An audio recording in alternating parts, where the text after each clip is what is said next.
Welcome to CreateGrowProfit Coaching Stories. My name is Morris from CreateGrowProfit.com, and today I'm speaking to Anita Tomecki. Anita is a human behavior expert. Anita, thank you so much for being here today. Where are you calling in from? Thanks for having me. I'm calling in from Bali. Anita, what led you to become a human behavior expert that you are today? So, the story goes when I was from a very young age, I was very interested in human behavior. So, I used to question people a lot. And I'm not sure exactly what age from, but I remember being quite young and being asked if I was going to be a police detective because I was so nosy. So the way that I kind of piece it together is, I grew up watching humans and watching adults. And I picked up a lot that people didn't seem happy. I'd look around me from quite a young age and think there's got to be more to life than this. And I probably then started questioning people in some way to to to find out, what else there might be, to being human other than, this thing that just didn't seem like such a happy place. That was kind of the basis of it. And then as I got older, I started seeing a therapist myself, and I saw her for 8 years, and I always wanted to be in her chair. Like I wanted to be the one asking the questions because obviously I loved asking questions. But I always thought, because I'd done a degree at this point, I'd been to university, I had a full-time job, a corporate job at the time, and I thought it was going to be far too hard to ever start again. Um, and then some life changes happened, came to the end of a long-term relationship. Oops. Ended up moving to Australia. And as soon as I got to Australia, sorry about that, there was a lot of people there that were working as coaches. And what I realized within that was that they didn't all go to university and study psychology for years. They did some, shorter courses, and, people have mixed opinions on these kind of courses and coaches. But yeah, they'd done these shorter courses, and I was like, okay, this is possible. And so I went and I did some shorter courses, but I did these short courses for a period of 7 years.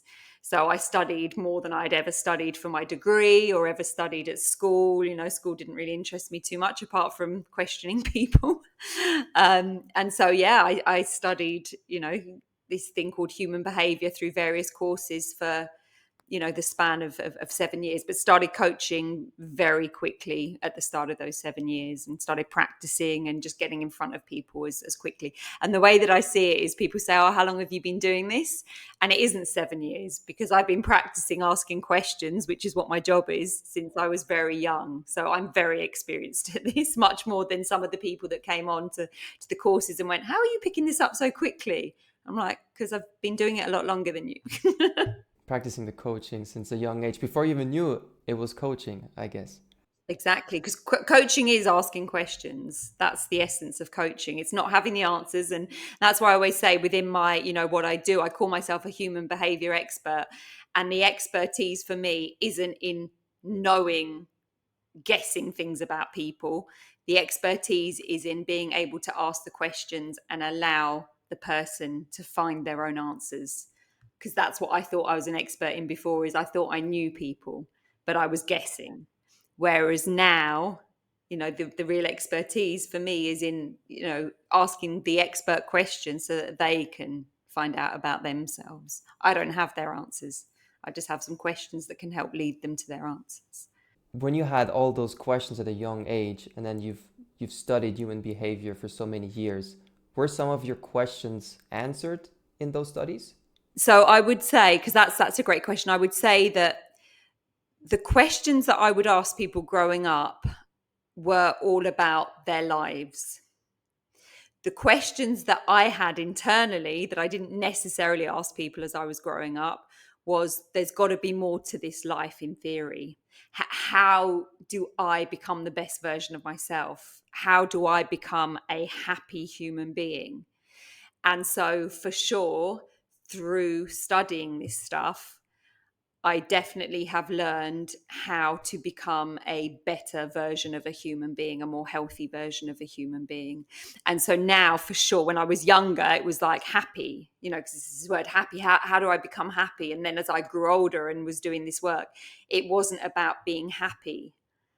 It was simply about getting to know myself and being, a better version. And this is still kind of the quest of life right now for me, whatever it's what's the absolute potential of us as human beings beyond the thinking mind, beyond the torture that we put ourselves through every day, in our excitements, in our anxieties, in the quality of our self-talk. So it moved from happiness, because happiness is just a construct in itself, to what's the possibility of us in the healthiest way. When you talk about there's got to be more to life than this, is that similar to talking about life purpose? Yes, but even beyond that. Even beyond that. Okay. Yeah, because what do you mean? So this will be an interesting. What do you mean? What would you say life purpose means? Yeah, that's why I brought it up, because coincidentally this weekend I had a conversation about the question, what is the purpose of life? And when I thought about it, and an answer that I really liked, and that would be my answer, is the purpose of life is to always learn and improve. And to me it sounded like you were going in that direction as well when you said, how can I become the best version of myself or live up to my potential? However, what surprised me is when you said not just the potential, right, like up here. So what other potential does a human have if it's not just what we learn and what we can physically do? We could take it to the levels of, once you've got beyond that, and you could say it's kind of a process. So we go through life and we have our purpose, and it's to learn, it's to be the best version, to learn as much as we can. And then say you've learned as much as you can, or your purpose is to to help people, or to serve people, to coach people, whatever it is. But then you kind of look at it and then you go, well, what if I lose my voice one day or something? Does that mean that I have no purpose in life anymore? So then once you start getting to those questions, and what if I get through and I've learned everything that I told myself 10 years ago I was going to learn? So then what is it? So it just shows you that purpose is a construct that we're constantly making up and changing. And some people, there's nothing against that, but some people can tell themselves a story that their purpose, and they've got this gift in the world of doing something, and then something happens to them and then they can't do that anymore. So then we're just faced with this disappointment and this like unworthiness potentially within ourselves, that we are unworthy now because that purpose is out of our control or out of our hands. So then the way potentially to we could start looking at it, once we get past this stuff, is our purpose simply to be here? The fact that we've even made it here as a human being. Like when a baby's born into the world, are we looking at that baby going, is it going to be a CEO? Is it going to help people? Is it going to, some people might, if they're quite high achievers, or are we mostly looking at this baby like with a puppy or something, just seeing a bundle of, existence that is beautiful, and having no expectations of it? So it's kind of going, at what point does those expectations change of us to then need to become something that is doing something to contribute in the world? Is the contribution in itself being here, to have made it here, in theory, to be able to breathe, is that not purpose enough? And it's starting to look at it, and once we can get to the point where and this can, we're getting a bit deep here, but it's like, once we can transcend the thinking mind, and have moments of stillness and silence, then we get to see the beauty and the purpose of what's already happening in front of us, without needing the pressure of what we need to do in this world. Yeah, that makes total sense to me, especially the part when you said simply being here is our contribution. I mean, you didn't say that as a fact, but you asked the question, and I think that is a very good question to ask. On a different interview, I heard you talk about mind patterns or thought patterns. And you said that you work with your clients on 120 different thought patterns. Can you elaborate a little bit on that? I found that fascinating, especially the number 120, and it feels like an overwhelming amount too. So, for those that might have heard of this, you may have, you may not have. There'll be, I'm sure, people out there who have. The basis of my study was or is neuro linguistic programming, NLP. Yeah, so it's a modality that helps us to understand how we run our own mind. So, how we do our thinking, how we take in the world, and how we don't see reality as it is. We see reality through the programs and the lenses of our mind. So we don't often just perceive situations and watch them play out. We are often mostly taking in situations and making meaning of them. Yeah. And the reason that we make meaning of them and the way that we're able to make meaning of them is because of these 120 programs that have been programmed into us in the first 7 years of our lives. So as I work with people, what I'm working on is helping people to see that this is what happens to us. You know, as I said before, we're born in theory as this blank canvas. You know, we may have come in with past stuff, so that's another thing, but let's just say for the sake of this, we're coming in as a fairly blank canvas without too much memory of maybe what has gone on before, whatever. And then we're now around 8 months old, we're now able to start holding things in mind more, and the programming basically starts from there. And so between, you know, a few months old and 7 years old, we're starting to program ourselves, you know, with these 120 programs, but we are holding some of these programs much more strongly than others. So an example would be, are you an optimist? Are you a pessimist? You know, really simplistically. Yeah. Are you judgmental? Yeah. Are you more on the less judgmental side, let's say? Are you people pleasing or are you more disagreeable? Yeah. Are you confident? Are you not so confident? And these are a few of the 120 programs. And so within that, what's happening is we are watching and we're taking in the world. And for example, we may be watching our mum be extremely worst case scenario thinking, more on the pessimistic side. And as we watch her, we are matching her behavior and we're copying that. And then we may become the pessimist. We may be watching her and go, no, thank you. I don't want to be like that. And we become overly optimistic, overly best case scenario because we want to get away from her pessimism. Yeah, so we are getting extreme within our programs based on what we're taking in the world. And some programs, like you may go, well, I do a bit of optimism and a bit of pessimism, so you're not strongly driven by one end. But some people will be. But you may be more strongly on one end of, say, being a people pleaser. And at the other end, there might be, you know, the disagreeableness. You're a people pleaser, you don't disagree. Whereas someone else may be really disagreeable and find it hard to be people pleasing. And so within this work, we're identifying the main drivers. So we're usually working on around 10 of these drivers, 10 of these ends. And what we're trying to do is understand the parent that we've got it from or the parent that we've got it not from because we've gone against them.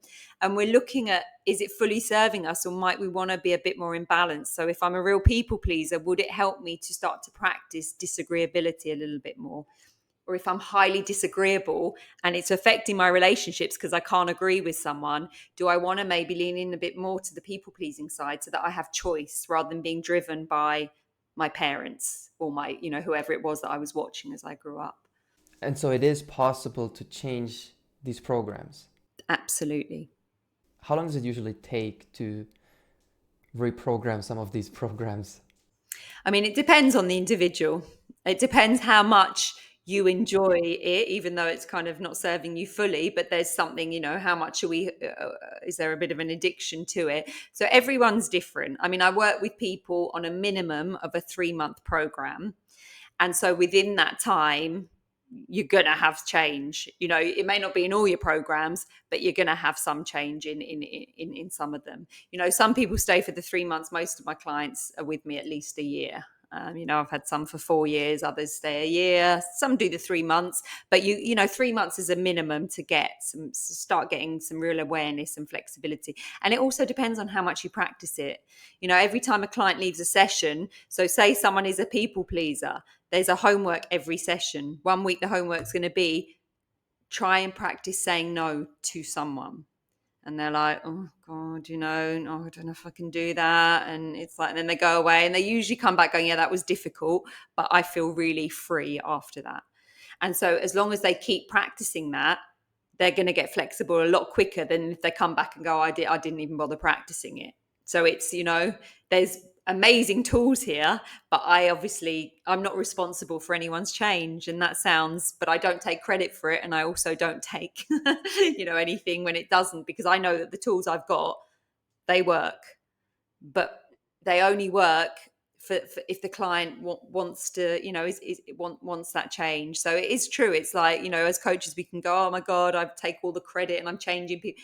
We're not changing people's lives more than they're changing their own lives. So we're doing it together, but I don't take credit for anyone's. It's them that are doing the hard work. Yeah, that's so true. It's like, in fitness, you as a trainer, you can't do the push-ups for your client, or you can't go running for your client. You can help them with the program, but they still got to run and sweat and suffer. Yeah. And I think that's the thing, I do see, that there's, bless everyone out there. We want to, take credit for it, but you can see the offense that how people get offended as well if their clients aren't changing or if their clients leave them, because people get so attached to it being them that's made that change in that person that the minute it goes wrong, we're taking that on as well. So that, the best thing we can do as coaches is to, to see that we've got some great things, and yes, be proud of yourself for learning that stuff and being able to pass it on, but don't get too attached to people's, it's still them doing the work, and the less ego we can have around it, the better we are going to be as coaches as well. So, it's a process.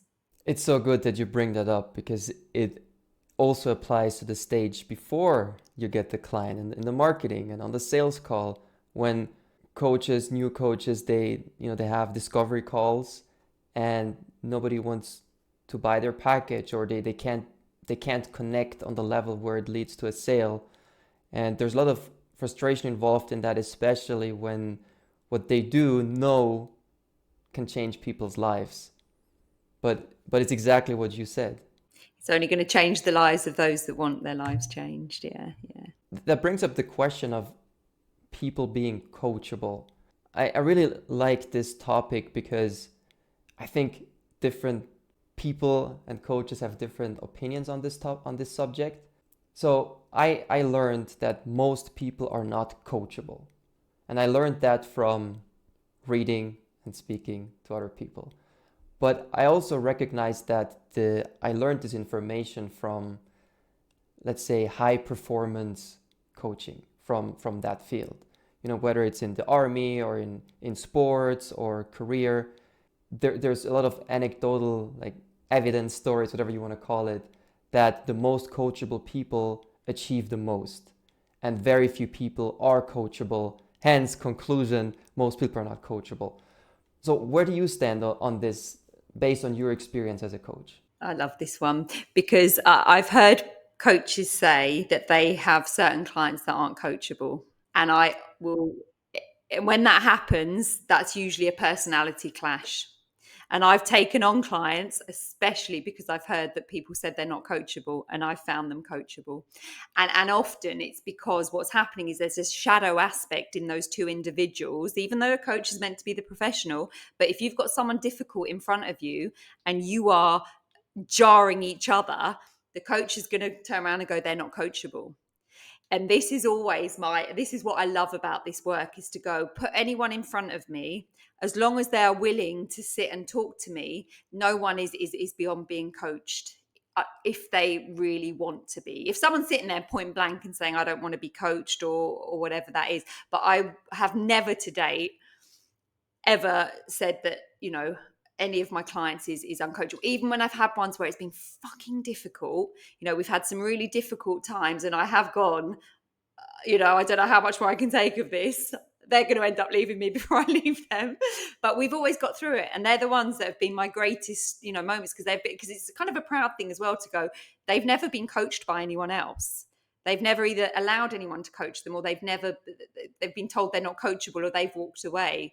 Whereas the experience with me is just to sit through it and allow it, and to watch myself internally get triggered by it, but never to kind of ever say anything that's not kind of within those professional realms, to always have that compassion running, even though it's triggering me and they're saying things about me, to always be able to hold that objectivity and not allow myself, even if the internal's feeling like quite shaken by it, to allow that to go, fuck you kind of thing, So that's kind of my thing in life. And this is part of, when we talked earlier about the potential of us as human beings, the rest of it for me is to see that however badly anyone behaves, or however much they've hurt people or done anything, to know that they are traumatized and that no one is innately bad, that there's always something that's happened to them that has made them the way that they are.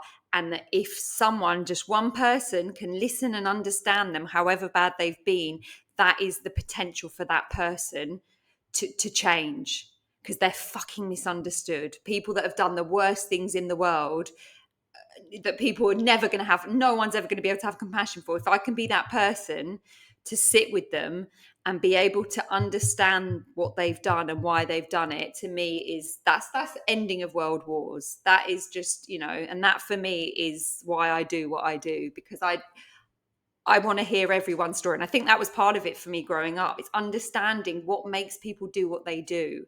There's always a story behind it. And especially the worst things that people have done, they are going to have some serious trauma. That is very deep, especially that there's a misunderstanding behind it. So when we as a coach, we feel like this person is not coachable, it actually means they're not coachable by me, right? That's what I heard you say.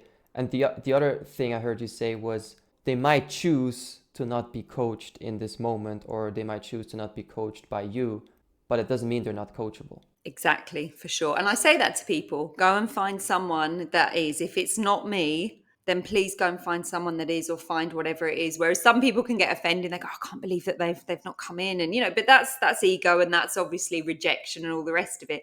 But for me, it's always, if it's not, this is one of my standard lines whenever I've done intro calls in the past. If it isn't me, please go and find what resonates for you, because that's the most important thing, that they find what works for them, for sure. And how did you start getting clients when you began coaching people? Most people that I met, they would, be like, what are you doing at the moment, whatever. And I was just on sales pitch from, but not from a way of trying to get clients, just from a way of going, I love what I'm doing. And if you're asking me what I'm doing, I'm giving you the passionate story of what I'm doing. And that's how I got clients. Like, I would meet people in the street. I was living in Bondi, I was sitting on benches, I was sitting in camp. People would watch me, and they even 9 years later, and they'd be like, what do you do? Because all you seem to do is sit in that same place in the cafe. And then people would come and start sitting next to me, and we'd start having conversations. I'm like, yeah, I'm a coach. I work a couple of hours a day. And they'd be like, what do you coach in? Human behavior, and having these sorts of conversations day in, day out, right? And that's how I would get clients. And then I would, social media, a few posts here and there. And then in the old days when I used to go to parties in Bondi, I'd normally end up in a corner with someone. They'd be asking me loads of stuff, and I'd leave parties with clients. Like, it was very organic. I've never paid for never done any paid advertising. I would run workshops as well. I did quite a lot of workshops, like free things around Bondi. That would usually bring in a client or two. And then it became word of mouth. A lot of my stuff now is client referrals.